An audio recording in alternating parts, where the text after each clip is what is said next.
Il tumore alla prostata è la neoplasia più frequente tra gli uomini nel Veneto, con oltre 3.000 nuove diagnosi all'anno. Le cure riescono a garantire percentuali alte di guarigione, con una sopravvivenza a 5 anni superiore alla media nazionale, ma restano i casi più avanzati e questa è la sfida nel potenziamento del trattamento. In Veneto, attraverso il Servizio Sanitario Regionale, è partita la prima terapia con i radioligandi, che combina la medicina nucleare con l'oncologia di precisione. La terapia con radioligandi è una terapia con radiofarmaci.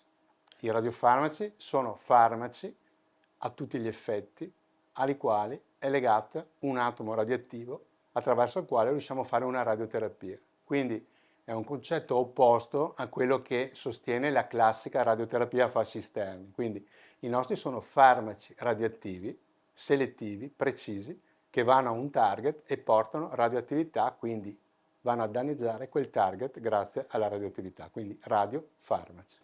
Agendo in modo selettivo solo sulle cellule cancerose, il trattamento è mirato ed è capace di migliorare sopravvivenza e qualità di vita nei pazienti. La terapia con radioligandi nel campo della prostata è una radioterapia recettoriale che passa dalla diagnostica alla terapia, quindi teragnostica.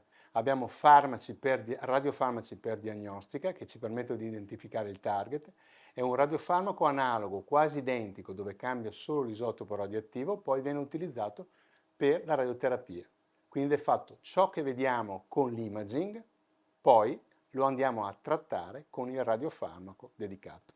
Il Veneto ha identificato 4 centri specializzati per garantire l'accesso a questa nuova terapia: l'Istituto Oncologico Veneto di Padova, l'Ospedale Sacro Cuore Don Calabria di Negrar e l'Ospedale dell'Angelo di Mestre e quello San Bortolo di Vicenza.